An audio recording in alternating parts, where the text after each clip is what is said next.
ایک دن آ کے کہنے لگا کہ بتائیے میری مٹھی میں کیا ہے؟ نبی پاک صلی اللہ تعالی علیہ وسلم نے فرمایا اگر میں نے بتا دیا، کہنے لگا اگر آپ نے بتا دیا تو میں کلمہ پڑھ لوں گا۔ حضور نے فرمایا میں نے بتا دینا ہے پر تو نے کوئی نہیں پڑھنا، میں بتا دینا ہے۔ کہا بتائیے، تو حضور نے فرمایا چل سودا کر لیتے ہیں، اگر جو تیری مٹھی میں ہے وہی بتا دے پھر تیرا کیا خیال ہے؟ تو نبی پاک صلی اللہ تعالی علیہ وسلم نے کہا کیا بھائی ابو جہل کی مٹھی میں؟ تو اس کی مٹھی میں کنکر تھے، کنکروں نے کلمہ پڑھنا شروع کر دیا۔ جب کنکروں نے کلمہ پڑھا، پتھر تھے وہ، انہوں نے کلمہ پڑھا، ابو جہل نے وہ کنکر زمین پہ پھینکے کہنے لگا اوہو تیرا جادو تو پتھروں پہاڑوں پہ بھی چلتا ہے۔ اب جملہ کہنے لگا ہوں سمجھ لینا، ابو جہل گوشت کا آدمی تھا، کنکر پتھر تھے، پتھر کلمہ پڑھ گئے۔ گوشت پوشت کا آدمی تھا پر کلمہ، کیونکہ یہاں کیا تھا؟ شک، اس نے آگے نہیں بڑھنے دیا۔ گوشت پوشت کا شخص ہو کے پتھروں سے آگے نکل گیا، نبی پاک صلی اللہ علیہ وسلم کی خدمت میں آیا۔ بلکہ وہ جو یہودی والی روایت ہے اس کے پس منظر میں بھی بعض محدثین نے لکھا ہے، اس کو بھی اسی نے بھیجا، کہنے لگا جاؤ نبی پاک سے جا کے کہو اگر وہ درخت آپ کا کلمہ پڑھے تو میں بھی پڑھ لوں گا۔ درخت، اب درخت ہوتے تو جاندار ہیں پر کلمے تو کوئی نہیں نہ پڑھتے، درخت سے بھی تو انسانوں سے کلمہ پڑھنے کی بات، اگر درخت پڑھے تو میں پڑھ لوں گا۔ نبی پاک صلی اللہ علیہ وسلم دور بیٹھے تھے، درخت دور تھا، اور امام سیوطی علیہ رحمہ نے لکھا ہے درخت بھی کیکر کا تھا۔ نبی پاک صلی اللہ علیہ وسلم نے فرمایا اس یہودی سے کہ تو جا کے درخت کو کہہ کہ تجھے نبی پاک بلاتے ہیں۔ فرمایا میں گیا تو پھر تم نے کہنا جادو کر کے بلایا ہے۔ احتیاط بھی کی، ہر چیز آنکھوں کے سامنے رکھی، تو جا کے کہہ کہ تجھے بلاتے ہیں۔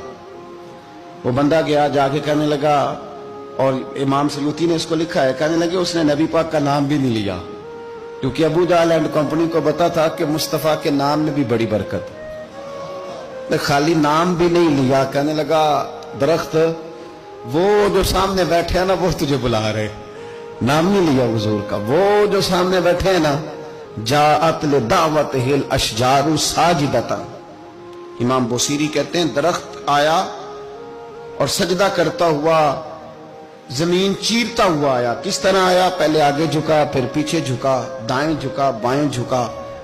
یہاں بھی لکھنے والوں نے لکھا ہے کہ وہ نہ درخت اپنی جڑیں اکھیڑ رہا تھا، جب چلنا تھا نا اس نے حضور کی طرف آنا تھا تو آگے دائیں بائیں ہوا، جڑیں اکھیڑ رہا تھا۔ لیکن ہمارے استاد جب ہمیں یہ روایت پڑھایا کرتے تھے تو کہتے تھے جڑیں نہیں اکھیڑ رہا تھا، جب اس نے سنا مجھے نبی پاک نے بلایا تو اسے وجد ہو گیا تھا، وہ جھومنے لگ گیا تھا، جھوم رہا تھا، حضور نے مجھے بلا لیا، جاءت لدعوتہ الاشجار ساجدہ۔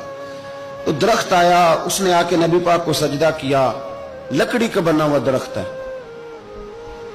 سجدہ کیا۔ سجدہ کرنے کے بعد درخت اٹھا اور اٹھ کے اس نے نبی پاک کا کلمہ پڑھا۔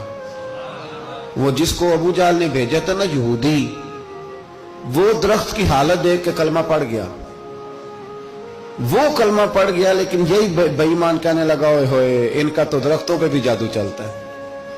لا ریب فی، شک قرآن پاک میں، لیکن اگر بندے کے دماغ میں ہو اس کا علاج ہے کوئی، ادھر ہی شک بیٹھ جائے۔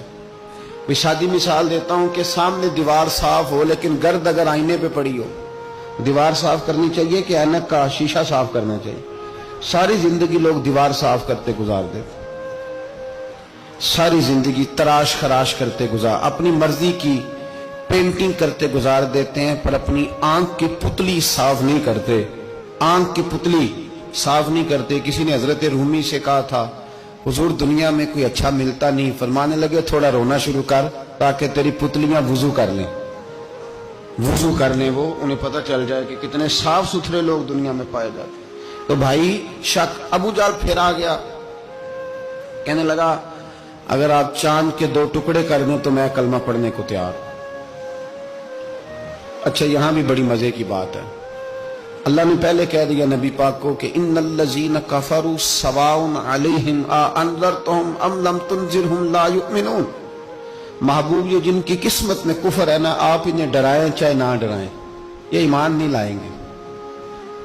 کنکروں نے بھی کلمہ پڑھ لیا، درختوں نے بھی پڑھ لیا، سارا کچھ ہو گیا، اور اللہ نے بھی کہہ دیا کہ محبوب اس بے ایمان نے کلمہ نہیں پڑھنا، پر حضور نے فرمایا یہ پڑھے نہ پڑھے ہم نے میدان نہیں چھوڑنا، جتنی دفعہ آئے گا نا ہم اسے ضرور معجزہ دکھائیں، جتنی دفعہ ہے، ہم کیوں میدان چھوڑ؟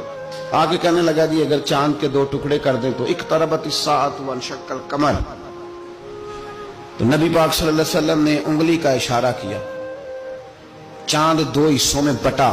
کوہ صفا ایک پہاڑی تھی مکے میں، آدھا ٹکڑا پہاڑی کی اس جانب ہوا، آدھا اس جانب، یعنی وضاحت کی اللہ کریم نے کہ ایسے نہ ہو کہ یہ کہہ جی وہ تو ایسے بالکل شک ہوا تو مل گیا، پتہ نہیں میری آنکھوں پہ جادو ہو گیا، ملا ہے کہ نہیں ملا۔ جب ٹوٹا تو حدیث پاک میں آتا ہے کہ آدھا چاند کوہ صفا کی ادھر گیا اور آدھا تو پہاڑی تھی، چاند نیچے آیا، پہاڑی کے گرد گھوما، آگے جا کے ملا، یعنی وقفہ دیا گیا باقاعدہ دیکھنے کا، سمجھنے۔